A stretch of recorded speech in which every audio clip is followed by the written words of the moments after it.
Ya, pemerintah mengajak seluruh pemangku kepentingan industri kelapa sawit atau minyak sawit bersama-sama menjaga kinerja ekspor minyak kelapa sawit yang mengalami tantangan dan juga hambatan perdagangan, terutama di masa pandemi COVID-19. Lalu keberlangsungan pasar ekspor industri minyak kelapa sawit ini penting dijaga agar tetap menjadi sumber penghidupan yang layak, khususnya bagi jutaan petani sawit di tanah air. Untuk mengetahui upaya apa saja yang telah dilakukan pemerintah dalam menjaga kinerja ekspor minyak sawit, langsung saja kita akan membahasnya bersama Wakil Menteri Perdagangan Jerry Sambuaga. Pak Wamendak, terima kasih sudah hadir. Apa kabar? Kabar baik, sehat-sehat. Apa kabar, Mbak? Sehat. Alhamdulillah, sehat-sehat ya. Selalu. Baik, pandemi masih terus berlanjut. Kita tidak tahu sampai kapan. Kemarin ketika Pak Jokowi sudah membentuk sebuah komite baru, ada juga harapan tentang bagaimana kita bisa menjaga potensi penerimaan negara. Dan ini pasti berada di pundak Kementerian Perdagangan.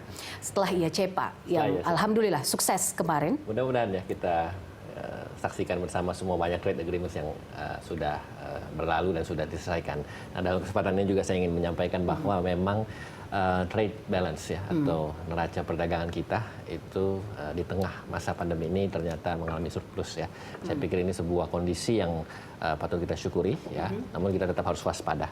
Kita tetap harus melihat ini sebagai situasi yang harus kita hadapi bersama dan kita harus tetap berpikiran bahwa kita menanggulangi ya, COVID-19 ini dengan seluruh upaya yang kita lakukan lintas kementerian dan lembaga.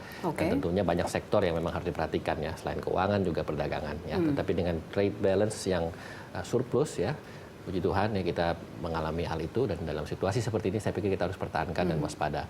Nah, berkaitan dengan itu tadi Mbak sebutkan contohnya banyak beberapa trade agreements ya yang sudah selesai, yang sudah diratifikasi, yang sudah masuk ke dalam tahap implementasi ya. Contohnya misalnya yang Australia, Indonesia Australia SEPA, dan juga ada juga dengan Hong Kong yang dalam waktu yang berdekatan itu banyak memberikan manfaat yang positif ya. Dan tentunya ini tidak hanya sebatas perdagangan saja, tapi banyak juga kerjasama yang bisa kita ambil dan kita manfaatkan. Dan sekarang kita tahapnya sedang implementasi ya, setelah melalui tentunya proses yang cukup intensif ya, negosiasi yang cukup solid dan juga cukup dinamis ya, tapi kita berhasil meratifikasi hal itu dan sudah masuk tahap implementasi, dan sekian banyak keuntungan yang bisa didapat tidak hanya dari perdagangan tapi juga dari sektor investasi ya, lalu juga soal tenaga kerja dan seterusnya, yang pada akhirnya itu akan memberikan dampak yang positif dan signifikan untuk perkembangan ekonomi Indonesia.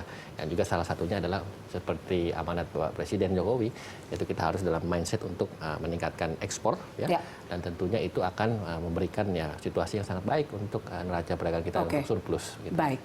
Kabar baiknya adalah neraca perdagangan kita surplus di tengah pandemi. Ini sesuatu yang tidak biasa sebenarnya. Karena sulit sekali untuk menjaga itu di tengah kondisi krisis yang melanda Indonesia. Tapi saya ingin tahu bagaimana profil perdagangan komoditi kita, terutama untuk sawit. Baik, jadi memang kalau kita lihat seperti yang mungkin tadi sudah juga ditampilkan ya di media tadi, dan juga mungkin beberapa media juga sudah mengutip bahwa untuk kelapa sawit ya kita itu memberikan signifikansi atau kontribusi yang cukup menentukan ya. Kalau kita bisa lihat tadi angkanya kan tadi bisa dikutip juga ada sekitar 12,4% dari sektor non migas ya, dan nilainya itu 6,3 miliar US dollar ya. Dan tentunya ini akan sangat memberikan tidak hanya manfaat tetapi juga memberikan harapan juga kepada kita semua untuk bisa melihat bahwa produk-produk yang bisa diekspor, salah satunya adalah sawit, ini juga akan berkembang dan juga akan bisa dijadikan sebagai stepping stone ke depan bagi para pelaku usaha dan juga para stakeholder semuanya yang terkait untuk bisa mengembangkan ini ya. Dan juga tentunya kita bisa melihat bahwa konsumsi dalam negeri ya terhadap kelapa sawit dan juga penggunaan sawit kan juga terus didorong oleh pemerintah ya, terus didorong juga oleh semua pihak ya. Seperti contoh penggunaan bahan bakar ya, yang sudah ada B20 yang pemerintah juga sedang selalu galakan per tahun ini, dan juga tentu itu kan bisa meningkat terus mungkin ke B30 bahkan sampai 100. Bahkan saat ini B100 ya. Betul sekali. Ini sudah ada uji coba kemarin kebetulan mungkin sudah juga diberitakan oleh beberapa media ya, Pak Menteri Perindustrian pada saat itu juga sudah melakukan uji coba 100% ya dengan menggunakan kelapa sawit ya. Artinya apa? Itu juga salah satu upaya, salah satu efforts juga dari pemerintah untuk gencar memakai produksi dalam negeri, yaitu yang vital salah satunya adalah kelapa sawit, dan tentunya juga bisa menggairahkan juga menggunakan sektor itu untuk bisa meningkatkan penggunaan prioritas kelapa sawit. Nah, tapi kita tidak berhenti di situ. Ya, kita juga melihat ini ekspansi di pasar global. Ya, sebagaimana kita ketahui bahwa ekspor dari kelapa sawit itu ke beberapa negara sangat signifikan, ya, mengalami kenaikan. Ya. Contohnya India itu sekitar 11%, lalu Pakistan kalau tidak salah menurut angka yang kami punya di sini sekitar 22,3%, ya. Dan itu adalah peningkatan yang cukup signifikan dari beberapa negara yang memang secara intensif melakukan hubungan dagang dengan kami. Nah, tentunya itu sebagai sebuah situasi positif, ya, yang terus harus kita pertahankan dan kita harus ekspansi juga, dan kita tidak boleh tinggalkan ini pasar-pasar yang sudah kita jajaki, ya. Nah, tetapi lebih daripada itu, kita juga harus mengkonseptualisasikan ini dalam sebuah situasi di mana trade agreements, ya, perjanjian dagang antar negara itu harus terus-menerus diberlakukan, harus terus-menerus dinegosiasikan dan diimplementasikan.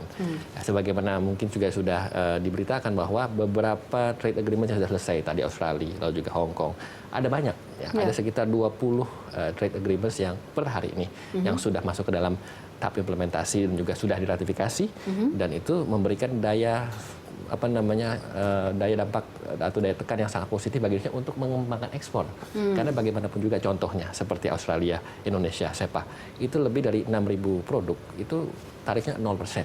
Sehingga menggairahkan juga mendorong dan juga mengencourage semua pelaku usaha kita untuk melakukan ekspor derasnya arus barang kita untuk keluar ke Australia untuk kasus ISEPA. Selain Australia, Pak, apa lagi yang paling potensial untuk digali atau dalam tahap implementasi saat ini? Yang dalam waktu dekat ini Hong Kong. Hong Kong juga sudah sekitar 4.000 produk juga tarif 0%.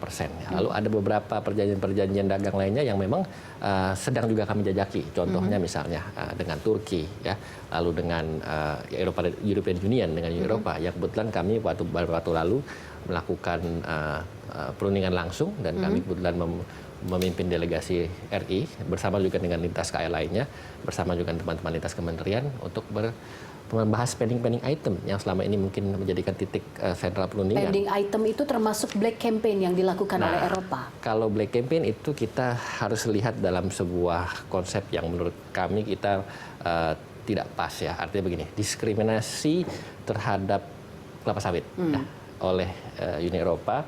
Pada saat itu kami ajukan keberatan, kami protes, dan sebagai bagian dari komunitas internasional yang memang mentaati norma-norma internasional, kami mengeksersis hak kita, menggunakan hak kita untuk mempermasalahkan ini di WTO. Ya, jadi kebetulan pada saat itu kami juga yang memimpin delegasi RI bersama juga dengan lintas KL, bersama dengan Kemlu, dengan pertanian, dengan industri, BUMN dan seterusnya. Kami datang ke WTO, kami mengajukan keberatan, kami protes keras, kami menunjukkan sikap yang jelas dan tegas terhadap sikap diskriminatif dari Uni Eropa terhadap produk kelapa sawit kami. Dan itu memang bagian dari sebuah ketentuan nasional yang kita lalui, dan justru di forum konsultasi itulah kita menunjukkan bahwa ada hal-hal yang memang kita berkeberatan.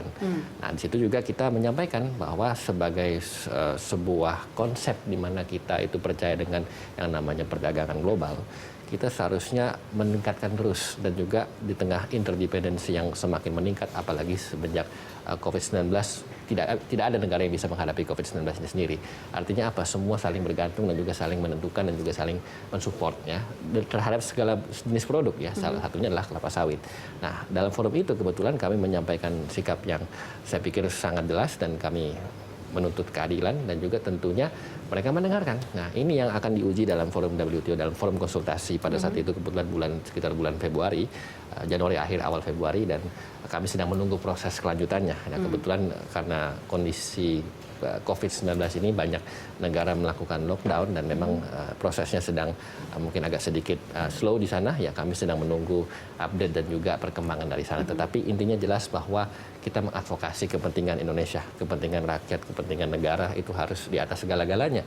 Dalam hal ini kelapa sawit kita yang memang potensial menjadi salah satu sumber energi, ya, sumber produk dan semuanya yang bisa dijadikan banyak turunan produk, ya. Tidak hanya sebetulnya di Eropa, tetapi juga di negara-negara lain, ya, di semua kawasan saya pikir. Kenapa? Karena memang terbukti dari riset dan juga data-data yang kami miliki, kelapa sawit itu memiliki nilai ekonomis yang sangat tinggi, efisiensi, ramah lingkungan, dan juga memiliki banyak manfaat dan juga khasiat yang tidak sedikit. Yang saya pikir ini harus dilihat sebagai peluang. Dan tentunya kalau kita memang berorientasi kepada ekspor ya, dan juga sebagaimana arahan dari Bapak Presiden adalah pengembangan ekspor nasional dalam rangka untuk menciptakan atau meng-create trade balance yang surplus dan positif, saya pikir ini salah satunya adalah bagaimana kita memaksimalkan ini. Oleh karena itu, ya kita mengajak ya pemerintah bersama-sama juga seluruh stakeholder terkait ya, termasuk juga pelaku usaha, untuk sama-sama kita bisa memberikan sebuah pemahaman kepada publik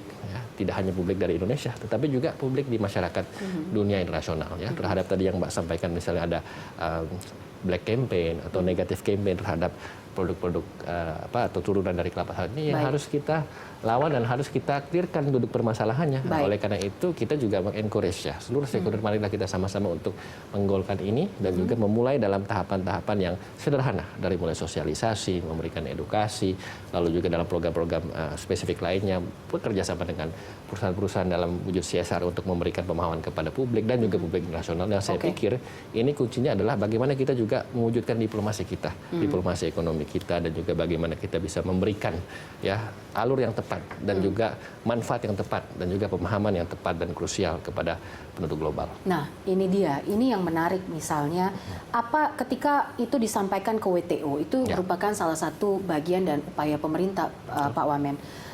Tapi kalau kita lihat lagi ke belakang, ketika misalnya minyak sawit kita di-ban oleh Uni Eropa, kita bisa lihat lagi ada 3 komoditas pesaing di sana. Ada minyak bunga matahari dari Ukraina dan rapeseed oil. Ini kalau saya tidak salah tahun lalu, jumlah volumenya 20,5 juta ton dan itu dikuasai oleh Uni Eropa. Selebihnya adalah minyak kedelai, Tiongkok dan USA. Apakah ini merupakan sebuah upaya proteksionisme dari Uni Eropa atau bagaimana cara kita melawannya, melawan Uni Eropa ini? Justru itu yang kami sampaikan pada saat kami di forum konsultasi WTO bersama juga dengan lintas kementerian dan lembaga lainnya, bersama-sama dengan tim dari seluruh Indonesia dan juga negara-negara lain yang pada saat itu juga memberikan pandangan yang kurang lebih sama dengan kita. Ya, negara-negara seperti Malaysia dan negara-negara Amerika Latin juga menyampaikan bagaimana sebuah konsep ini adanya sebuah perdagangan global yang seharusnya membuka ya, dan juga mengencourage ya, memotivasi para pelaku usaha untuk meningkatkan trade volume, tetapi justru ada sedikit kebijakan dari Uni Eropa yang agak membatasi dan bahkan cenderung memblok dan diskriminatif. Bagi kami ini bukan soal angka, bukan soal benefit, bukan soal komersial saja, tapi ini lebih kepada soal prinsip. Ya. Kita tidak mau ya produk anak bangsa kita, produk kita 100% dari bangsa Indonesia ini mendapatkan treatment yang diskriminatif. Itu yang kita tentang. Ya. Dan ini agak sedikit kontradiktif menurut kami. Kenapa? Karena selama ini mungkin negara-negara di Eropa yang selama ini mengadvokasi yang namanya free trade, yang namanya perdagangan bebas, liberalisasi, keterbukaan, dan seterusnya. Tapi kok justru malah memblok atau mungkin memberikan treatment yang kurang sesuai ya, yang diskriminatif. Oleh karena itu kita memberikan pemahaman itu. Dan setelah dilihat secara lebih detail, secara lebih komprehensif dan secara lebih seksama, ternyata mungkin seperti yang tadi Mbak bilang, ada produk-produk lain ya, mungkin di sana yang produk-produk lokal mereka yang mungkin dalam tanda kutip ya terancam dengan kelapa sawit kita yang sedemikian dahsyatnya, yang sedemikian hebatnya, yang sedemikian ekonomisnya, dan sedemikian mujarabnya, sehingga ya itu membuat adanya mungkin kekhawatiran ya untuk memberikan sebuah kebijakan yang kurang tepat ya untuk kelapa sawit kita. Nah, oleh karena itu yang kita pertanyakan, karena kita harus memberikan sebuah data yang valid ya, dari segi lingkungan, dari segi ekonominya, dari segi manfaat untuk pelaku usaha dan juga untuk masyarakat. Karena kita lihat konsumen yang terbesar justru adalah masyarakat di Eropa ya. Ini yang saya pikir sangat membutuhkan. Dan yang juga kami tentang adalah black campaign. Ya. Bayangkan kalau ada black campaign yang selama ini menyasar secara tidak proporsional ya isinya, kontennya, lalu dipasang mungkin di produk-produk makanan, produk-produk bahkan minuman dan produk-produk lainnya sampai kepada seluruh lapisan masyarakat di sana, mulai dari anak sekolah sampai dengan kampus, yang saya pikir itu tidak tepat ya sasarannya, dan itu misleading ya. Ketika itu misleading dan misguiding, itu akan menyebabkan pemahaman yang salah. Nah, itu yang kita mencoba luruskan, itu yang mencoba kita tegakkan dalam pengertian bahwa kita ini memberikan sebuah produk dan juga mengekspor produk yang memang tidak sesuai dengan yang tadi diberitakan, yang di black campaign-kan. Nah, itu yang kita harus luruskan. Baik, setuju bahwa apa yang dilakukan oleh Uni Eropa ini karena isu lingkungan, ya kan. Sementara kita juga punya isu kemanusiaan, Betul di mana ada sekitar 16 juta lebih petani sawit yang bergantung kepada kelapa sawit. Nanti kita akan bahas lagi bagaimana usaha pemerintah dalam hal ini untuk terus mempertahankan minyak sawit sebagai salah satu komoditi andalan di Indonesia, dan juga ada data-data penting untuk Anda sesaat lagi dalam Hot Economy.